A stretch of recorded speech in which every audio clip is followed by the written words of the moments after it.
Warning, the following show will spoil the hell out of George R.R. Martin's A Song of Ice and Fire books and the TV show A Game of Thrones. Also, you're probably going to find a fuck ton of bad language.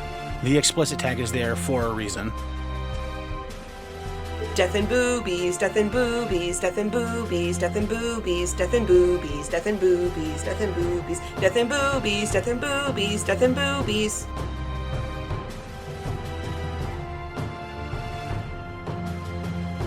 Welcome back to the Ironwood Network Book Club. I'm your host, Maester Ironwood. Here with me, as always, is Septa Ironwood. Hi, guys. Septa, live from the quarantine zone that is New York. Yes.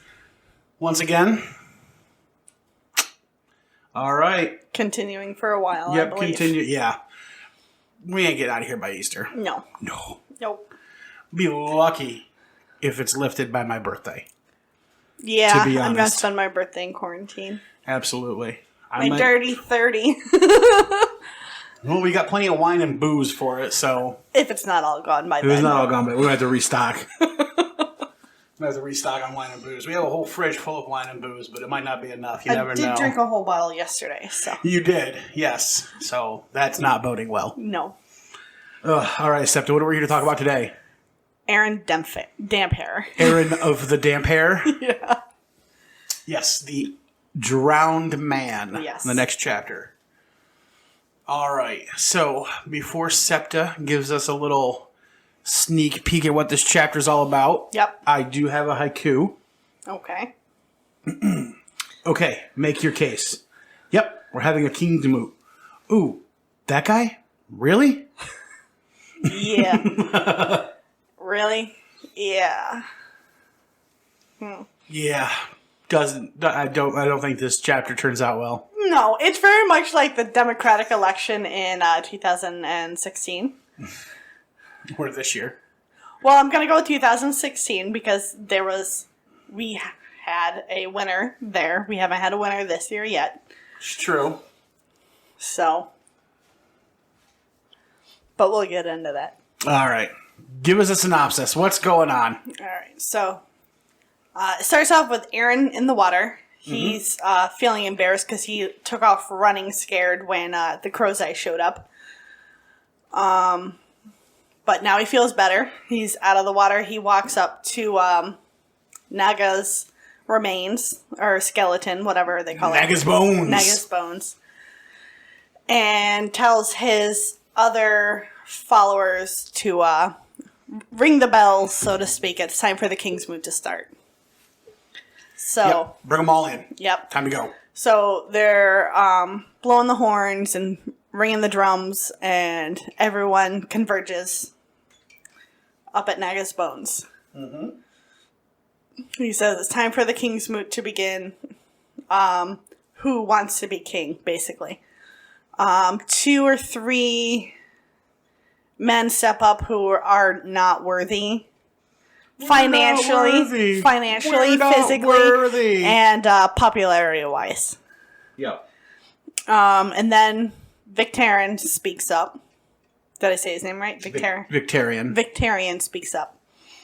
And he gets a good round of applause. So it's looking promising. And then Asha speaks up and interjects and says he wants to continue what my father did, and my father brought you nothing but misery. So... Just a synopsis, babe. Okay.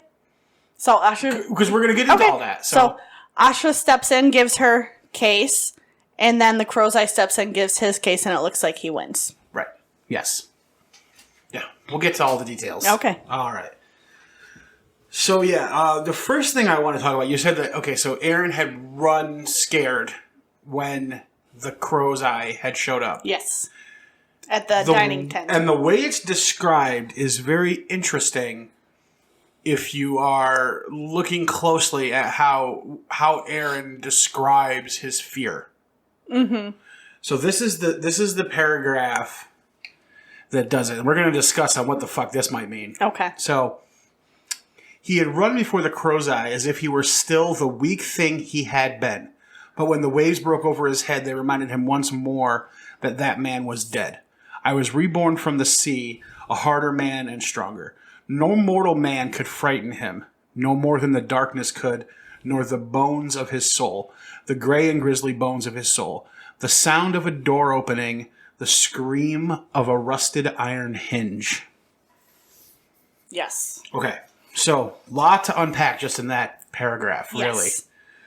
Okay, so first of all... Because the iron hinge is mentioned at the end of the chapter as well. Yes. Okay, so first and foremost, he says he admits that he's terrified. Yes. And then says no mortal man could frighten him. Which means So Crow's Eye is probably not mortal. So are we indicating that there's something that the Crow's Eye is somehow through magic or something no longer a mortal man? Or this man is just so religious that that's the way he thinks. And yet he ran from him. Yes. So those two But he things said aren't he lining did it up. as if he did it like he used to before he had drowned. Right. Because the drowning made him stronger. Yes. And strong yet he enough, still ran. Right, that's what I'm saying. Strong enough that no mortal man could terrify him. Yes. And yet he ran. So, are we then led to believe that the Crow's Eye is no longer a mortal man? It's a very in good some point. way. In some way, probably. Absolutely. Yeah. Yeah. That's what I think too. I think we're led to believe that through some form of magic or something, the Crow's Eye is more than just a human at this point. Yes. Yeah, I think so too. It would not shock me if he, sold his soul for some magic. So while he was in the ruins of old Valyria, he ran into Rumpelstiltskin and made a deal for his soul for a dragon binding horn or something. I don't think Rumpelstiltskin ever took a soul. Well, he took your firstborn. Yes. Yeah. I'm trying to think which back then might as well have been your fucking soul. Right. Really.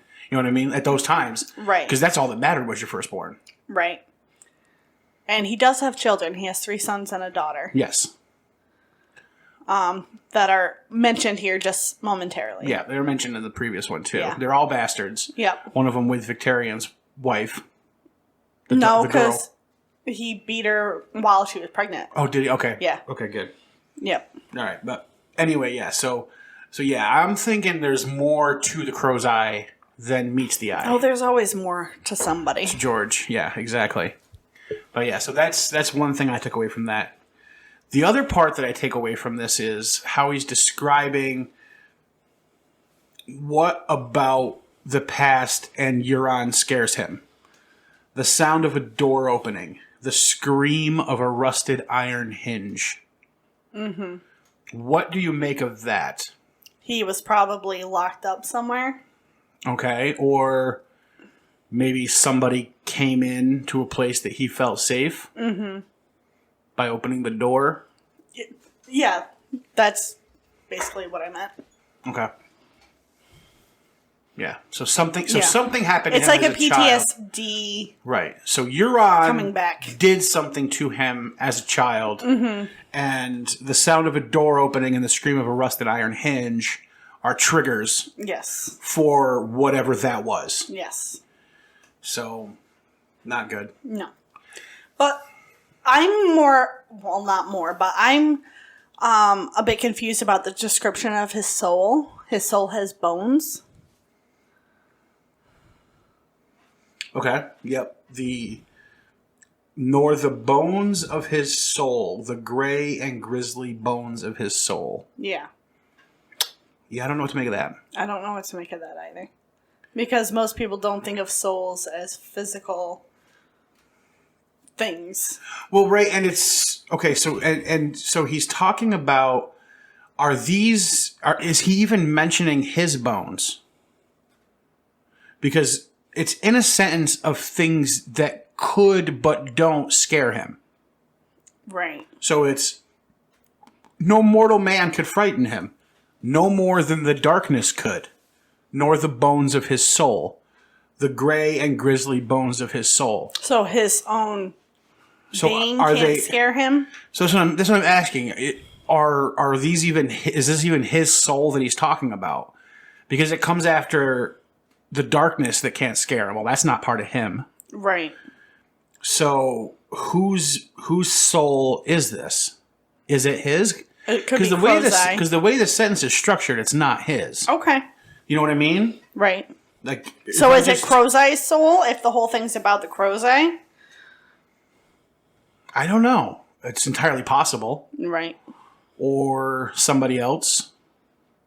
Somebody we don't know yet. Right. I don't know. Because, I mean, the way I read it, no mortal man could frighten him, no more than the darkness could, nor the bones of his soul, the gray and grisly bones of his soul. Okay. I don't know. I don't know which way to go on that. Whether he's Yeah, talking I'm about not his own sure soul either. or somebody else's. Yeah. And how does a soul have bones? Right. Which is very weird. But either way, Yeah. a lot packed into that sentence. Yeah. Paragraph. All right. The next real thing we should talk about probably is Naga's bones. Yes. We mentioned this a little bit in the last episode. We did.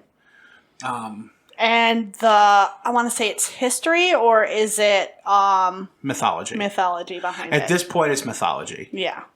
So the first thing, before we get to that, there's another sentence that I think is really good at describing Aaron of the Damp Hair. And the Okay. fact that he's always awake and doesn't sleep and shit. Right. Which, by the way, there's another character we know of in this book who doesn't sleep. Yeah, Melisandre. Melisandre. Aaron of the Damp Hair doesn't sleep either. Well, he's been reborn. Lots of people have been reborn Right. on the Iron Islands. They Right. probably still sleep. Probably, yeah. But he says, the sea is never weary. I must be as tireless. Mm-hmm. So that's interesting. And he goes nights and nights and nights without sleeping. Mm-hmm. But he does nap, because there was one chapter where he did take a Right. nap. So. Yeah, just interesting. Okay. On to Naga's bones. Yes. All right, so let me read about Naga's bones, and then we'll discuss what's going on. Okay. On the crown of the hill, 44 monstrous stone ribs rose from the earth like the trunks of great pale trees. Interesting description. The sight made Aaron's heart beat faster. Naga had been the first sea dragon, the mightiest ever to rise from the waves.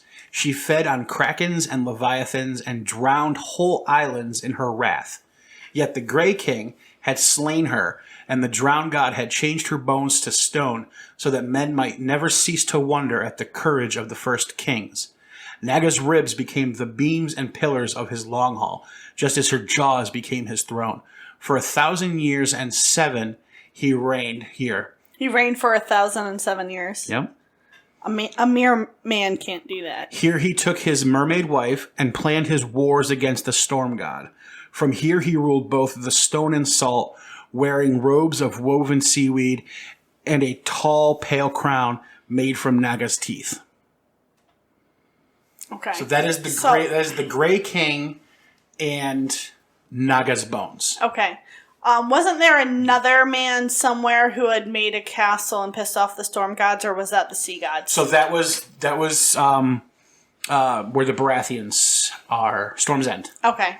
That castle was built because the lord of that area, the king of that area, long ago, the age of heroes. Yes. Shortly thereafter, he had married the daughter of the storm god and the ocean god. Okay. So he did piss off the storm god too. He pissed them off that the storm god continuously blew down any castle that he built there. Right. So he called upon Bran the Builder to build a castle that even the storm god could not knock down, and he built Storm's End. Okay. Which is now thousands and thousands of years old and looks as if it's brand new. Right. In an area where you get massive hurricanes and tsunamis that come ashore. Right. So, say what you want. That's a pretty impressive feat. It is very impressive. But yes, the storm god seems to be fighting with a lot of people, including the Grey King. Yeah. So, all right. So, we mentioned in the last chapter, I think that this remains are not from a sea dragon. They're from a ship. I think that it's a ship, a weirwood ship. I mean, it tells us right here. 40 monstrous stone ribs rose from the earth. 40 and 40. Yeah, 44. 44. Like the trunks of great pale trees. Mm-hmm. Could you be more obvious and not obvious at the same time? Like, seriously. Yes. So, my question is, if this was a boat, whose boat was it if it's made out of weirwoods? Maybe the Grey King. You think it was his own ship? Why not? Because there's no weirwoods on the Iron Islands. So Right. where would he get weirwoods? Well, he didn't. Unless he defeated whoever ship it was and then took the ship as his prize. Or unless they came from Essos Right. and they turned their ship into their hall on the land that they came to. Okay. Like, I think he was one of the first men. The Grey King. Right. Most likely one of the first men. Probably somehow related to Garth the Green Hand. Probably in that vein. Which would explain why he was able to reign for 1,000 years.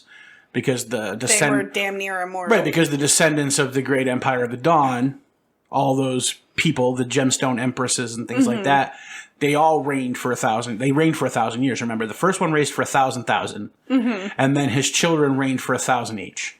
Right. So this is likely, the Grey King is likely one of those children, or the mythology indicates that he would be in that line. That's a very good point. So he's the Grey King, much like Garth the Green Hand, who came and found main part of Westeros and basically set himself up as the Gardener Kings. Yep. Therefore ruling that. The Grey King would have come to the Iron Islands and done the same thing there. And I think that he came by boat because, remember, Garth the Green Hand came by the Great Land Bridge that was then destroyed. Yep. But I'm 100% certain that the Grey King came by a boat.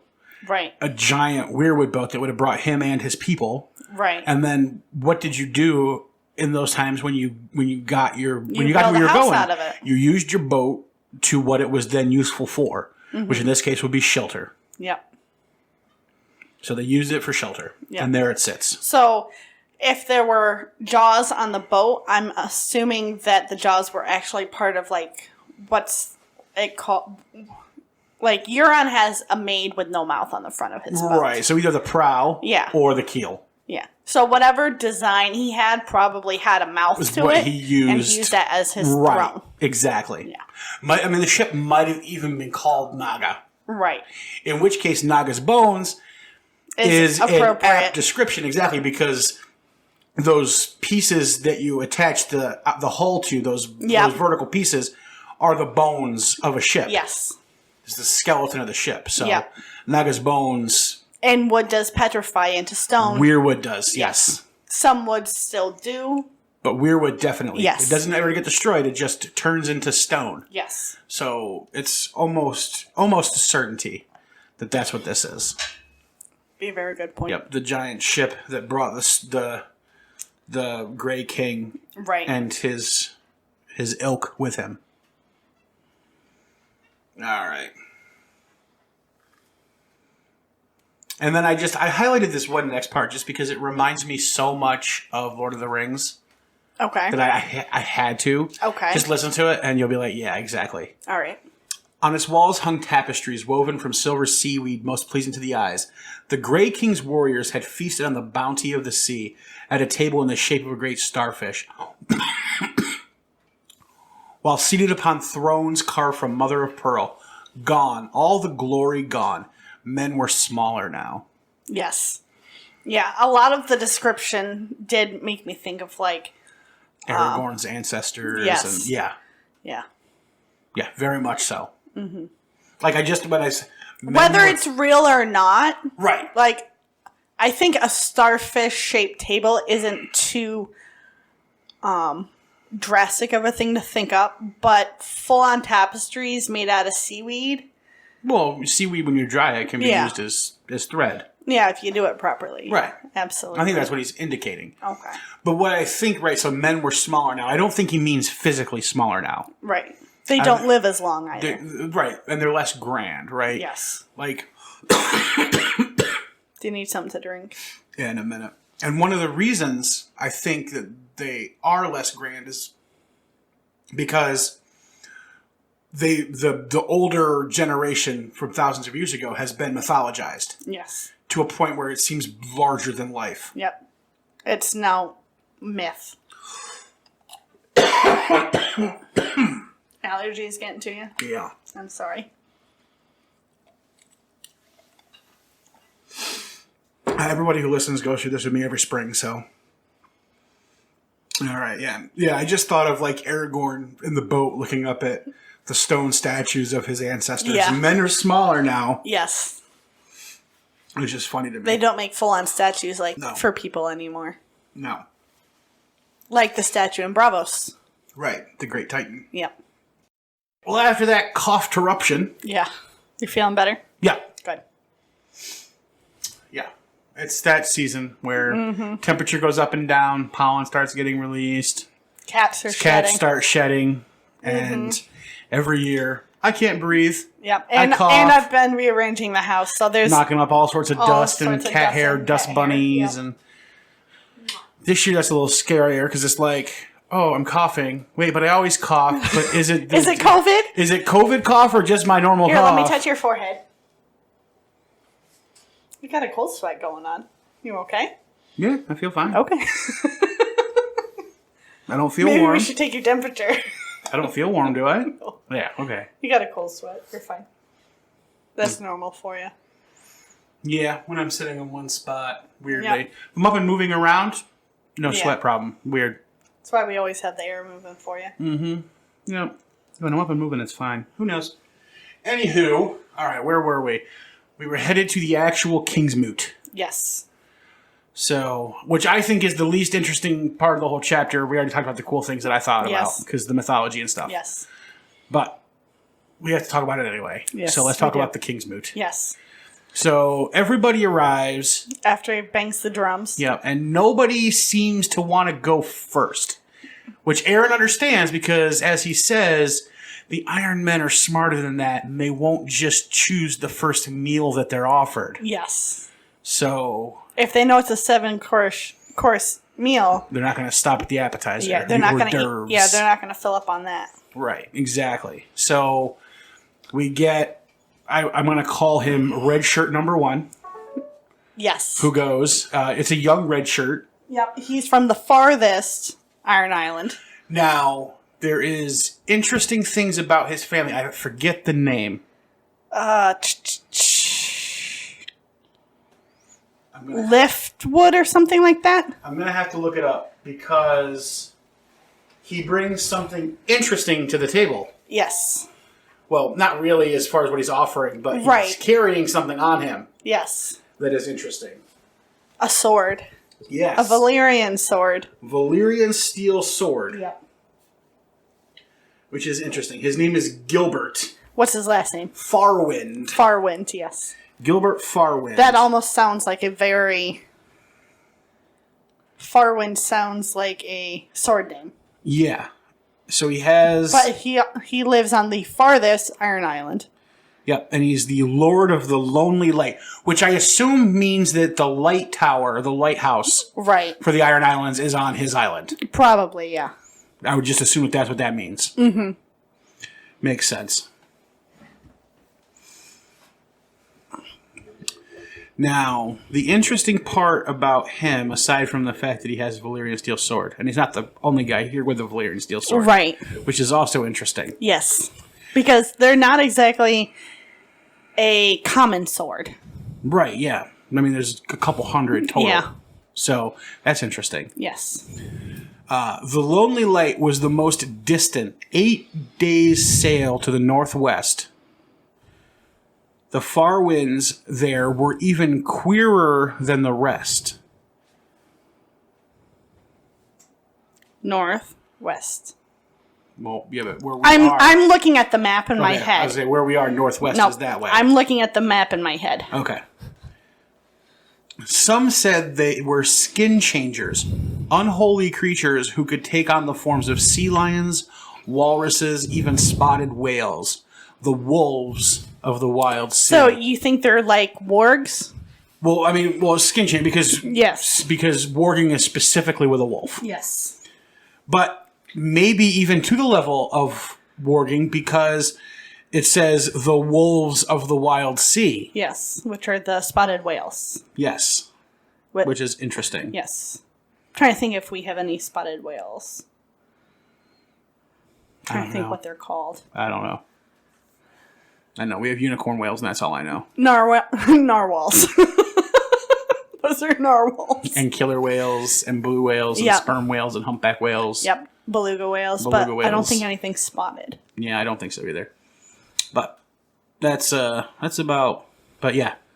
So, but it would make sense because they're a northern island. Mm-hmm. They're the northernmost island. Mm-hmm. So it wouldn't surprise me if the children of the forest had contact with those people on that island. Northerners who were skin changers. Yes. Yeah, absolutely. Especially since there were wars fought throughout history between the North and the Iron Islands. Mm-hmm. Now, what is their physical description? Like, does it say their hair and eye color? No. No, it just talks about them being skin changers. Okay. Well, I was wondering if, like, when he stepped forward, if they gave him his description. No, it doesn't. I know you want to, tie him to, the starch, the eyes or something, but no, nothing. Okay. Nothing that would indicate that. Okay. Just the warging. Just the warging. Because I will call it warging because it does say the wolves of the wild sea, so I think we're meant to take it as warging. Right. Which makes me wonder, could they actually warg a wolf? Is there a difference between the wolves of the wild sea and the regular wolves? I mean, possibly. I mean, if it takes practice to actually warg into a wolf. Woof. I meant wolf. Right. Or is it just that maybe their connection to their animal is as deep as that between a warg and a wolf? Yeah. Which is deeper than the connection between most skin changers and their animals. Which might be the case. Might be what they're hinting at. Right. Which in itself then is also interesting. And that they would have that deeper connection with something completely different. Right. Well, when they're surrounded by animals and not people. Let me ask you a weird question. Let me give you a weird answer. Well, actually, no, because these are all mammals. So never mind. Okay. Because I was going to say, what would it be like to, warg into, a fish? Right. And try to breathe through gills? Yeah, no, they're all mammals. Yeah, but they're all mammals that need to come up for air. So, okay, never mind then on that. You're right. Yeah, well, I don't think it's a full mammal thing, though, because there's the wildling that did it into a hawk. They lay eggs. They're not mammals. But they breathe different. But they breathe air. Right. What I meant was, I was going for the difference between breathing air we do, where, all of these animals have to come up and breathe and then go back down. Right. I was wondering about an animal that breathed underwater. Well, as far as we know, we don't know of anyone who can warg into something that doesn't breathe oxygen. Right. So. Right, exactly. Or at least doesn't breathe the way we do. Right. And that's what I was wondering, if they did that, how weird would that feel the first time you're down there and you feel like you're choking. Breathe? Yeah. It'd be very interesting. But anyway, his plan is to take everybody back to the Sunset Sea. Yes. Back west. And here was where I got a Lord of the Rings type sense. Okay. Because I was thinking of Lord Elrond taking everyone across the sea. Right. To the west. Yeah.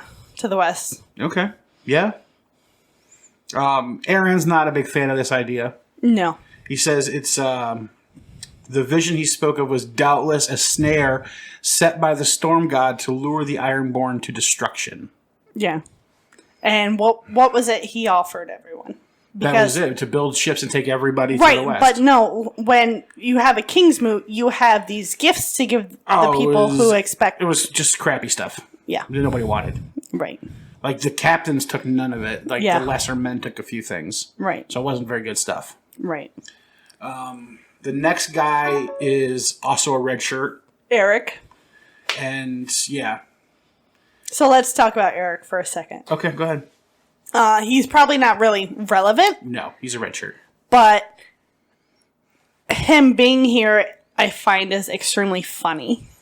Eric Anvilbreaker. Yeah.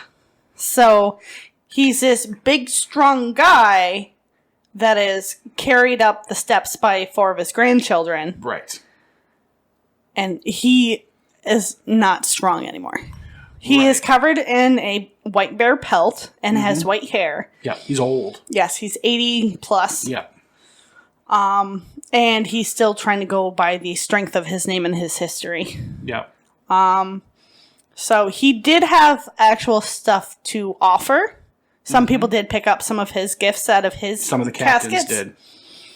Then Asha stepped in and told the old man to step up. Yep. Literally stand up. And if you do, I will shout your name in Yep. acclamation. The man can't stand. Stand up. Bummer for him. Yep. He physically can't be what they need them to be. Right. So Now, he does make a good point. You want a king with heirs. He's got more than enough. So there's plenty of people to step up as soon as his he dies. grandchildren have children. Yes. So this is the fucking, what's his name? This is the Walder Frey of the Iron Islands. Yes. That's who this guy is. Absolutely. Only instead of gray, he's wearing pure white. Right. Yep. I do love the grandson's name that he mentions, just for sheer hilarity of mythology. Mm-hmm. He says, "Show them my hammer, Thormore." Yeah, I thought that was funny too. He named his One of his grandson's name is Thormore. Yeah. With the hammer. Yep.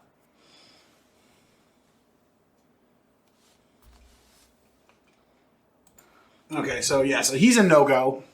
Yep. So his grandsons carry him back down the... Yep. There's another red shirt with another Valyrian steel sword. It's called Red something. Yeah, I forget the name of it, but anyway. So there are at least 2 Valyrian steel swords Here we go. on the Iron Islands. So the next guy is Drum. D-R-U-M-M. Yes. Came next. Another old man, though not so old as Eric. He climbed the hill on his own 2 legs, and on his hip rode Red Rain, his famous sword, forged of Valyrian steel in the days before the Doom. Yep. So... It's a very old sword. I like the name of the sword. Red Rain? It's Yes. blood. Exactly. It's blood on the battlefield. Yeah. Which is hilarious. If you don't get it, it's hilarious. Red Rain. It's a great name for a sword. Where that's up there with Widow's Wail as far as a kick-ass sword name. Yeah. I'm going to have to agree I'll with give that. it to you because they're not what I would name a sword. But that's okay. No, I mean, Oathkeeper's cool. Yeah. Ice I get, but I even get, what's the Heartsbane? Yep. I get that. I'm assuming that one was driven through somebody's heart at some point to end a battle or something. And that's why. But Widow's Wail, like when you think about a sword and what it's meant to do, that's the perfect example of what it's meant to do. Right. So is Red Rain. Mm-hmm. So, I don't know. I'm not disagreeing with you. know, I'm just saying it's not something I would name a sword. Like, what would you name a sword instead? I have no idea. Exactly. All right, yeah. So this guy, also a no-go. He does have decent stuff. Yeah. That he offers up, but not nearly enough. Yeah. He gets some shouts, but then Asha also interrupts him. Yes. And she brings up her caskets, or her... No, she interrupts Valyrian. Oh, Victarion. That's right. Victarion goes next. That's right. So Victarion then speaks up. Yep. And Aaron of the Damp Hair is 100% certain that this is the man who's going to take it all. Yes. He's tall. He's the second tallest man there. Yep. He looks imposing even without armor on. Yes. So he strides up confidently. Plenty of riches for everybody. Yes. Makes a great, compelling speech about carrying on his brother's legacy. Yep. And continuing to fight his wars to complete victory for everybody. Yep. Talks about how in all of his life he's only ever lost the one battle, and that was his first one, and he thinks that every man should lose a battle so that way they understand how to win. Yep. And all of that good stuff. And he gets a very good reception. Except for one. Except for two, but one interrupts him. Yeah. And then Asha comes up for her actual turn. Yeah. And she's... So these two are just like smart asses to each other. Yes. Like, they strike me as like some like college bros. Oh, yeah, absolutely. The two, like... Yeah, she's not a lady at all. She Victorian, can rough it with the best of them. Yeah, Victorian and Asha seem to have the relationship that like frat bros have together. Yes. Or like me and my buddies from college have. Yeah. Where you guys were frat boys. You poke needles at each other. Yes. And so that's what she does. Like, she's nice to him. She's like, that's great and all. It sounds really good. Yes, you would carry on. But you don't have any heirs. But you have a bad time keeping wives around. Yeah, you can't get children, and you can't keep a wife alive long enough to give you one. Yep. So that's bad. Yes. Also, we don't need what my dad was doing. Yes. He got so many of us killed that we're decimated. Yes. We're still recovering from that. And she's like, here is what you'll have. Mm-hmm. And so what does she have? What does she have in her... Pebbles. She has pebbles from the north. Acorns. And acorns. And turnips. Yep, from the north. From the north. Yep. And that is what she offers. Yep. Is basically we will combine with the north. Yep. We'll make peace with the north, and together we can crush the Baratheon / Lannisters. Yes. Yeah, that's her offer. Yep. Take over Westeros. Yep. Which is interesting. She doesn't bring treasure. Right. And yet, if Euron's not there to speak up, I think she probably wins. Right. But Euron is there. Yes. And Euron is next to come. Yep. Because then while Victorian's still standing there, and she's standing there, then she gets interrupted by Euron's men. But yeah, not even Euron talking. Yeah. There's this loud screeching sound. Yes.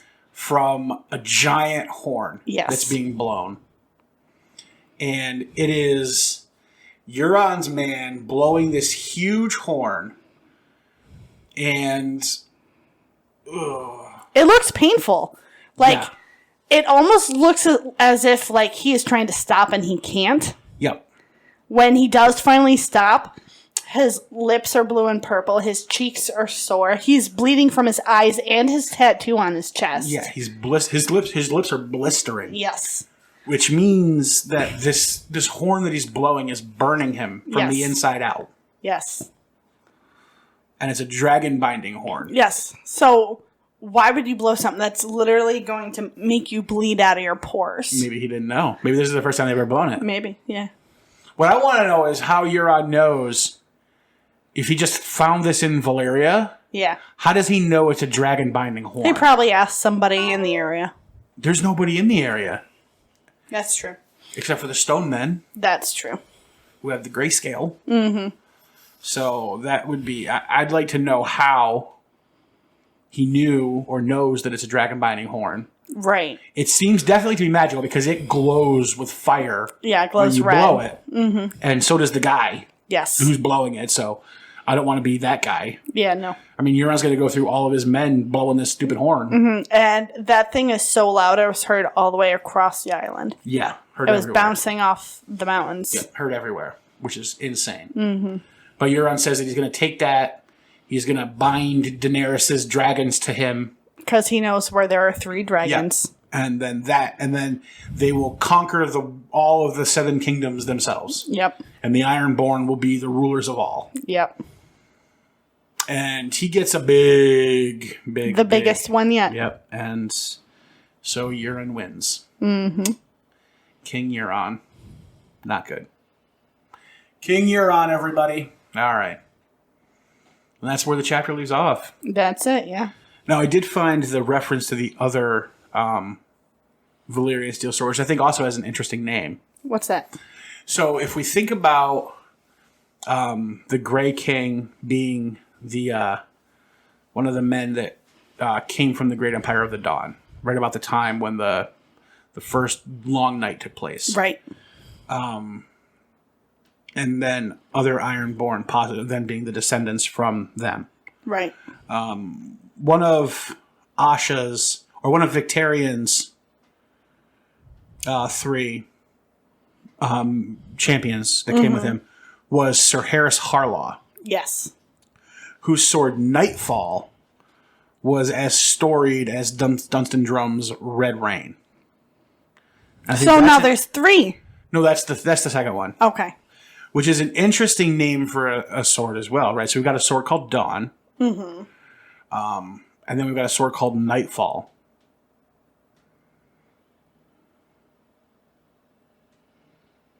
Which to me, I find that interesting, right? So like yeah, the long I'm night, trying to... Yeah, Nightfall. Nightfall. So I wonder if that comes from a line that helped start the Long Night. That would make sense. Maybe the Bloodstone Emperor or whoever. Right. And that's where that sword is from, or named after. That's a very good point. Just a thought. Yeah. I think we're going to have to write down all the names of all the Valyrian swords we know. Right. Yeah, we're going to need a list. Yep. I'm sure it's on the internet somewhere. Oh, yeah, absolutely. All right. We do need a name for this chapter, a title. I was going to say Kingsmoot, because it's not a Queensmoot. That's not a Queensmoot. Mm-hmm. Yeah. We could do that. That's not a Queensmoot.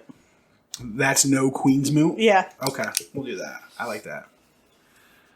That's no Queensmoot. All right. All right, beautiful. What chapter's next? I think Septa? it's Brienne. It's a Brienne, yep, with a nimble dick face. Yep. Yep. Maiden Pool, all that good shit. So that'll be exciting. That'll be coming out Tuesday. Other than that, thank you guys for sticking in and listening. We hope we're at least giving you something to listen to while you're stuck inside 24 hours a day, 7 days a week right now. At least we hope you're stuck inside. We hope you're one of the people who are smart enough that if you don't have to go out, you're not. Yes. I unfortunately have to go out. I go back to work tomorrow. Yep. 4 days in the ER. Yep. And then back to being off for a few days. So. Yep. I do not have to go out. Nope. No, because what work I have left, I can still do from here. Yes. So that's good for me, I guess. Mm-hmm. Doesn't make me any safer because you have to work at the ER. So. Yep. Doesn't make me any safer by socially distancing myself, but. Nope, but I make sure to come home and shower as soon as I get home. So. Yeah, she goes through a decontamination. I do. Yep. Looks like she's just got out of the spaceship, decon. Yeah. Spray her down with the hose and shit. Mm-hmm. Well, you know that meme that goes around Facebook, if you see a healthcare worker stripping on their front porch, ignore them. This is why. Yeah, exactly. They didn't want to bring it into their families, which is smart. So, yep, absolutely. Should put a shower in the garage. An outside shower? Yeah. Just put a shower in there. It could be hot water. Yeah. Run it right from the kitchen, right into the garage. But anyway, thank you guys. Yes, we super thank you appreciate you guys. listening. In these trying times, if you can support the show financially, we would love it. Patreon.com/Ironwood. If you can't, we totally understand. We're still able to keep the show up and running. Yes. So, for anything else, how to subscribe, all that good stuff, check out the website, IceAndFirePod.com. Check out our YouTube channel. Got videos going up. Yep. And we'll catch you guys again on Tuesday. Goodbye. Bye.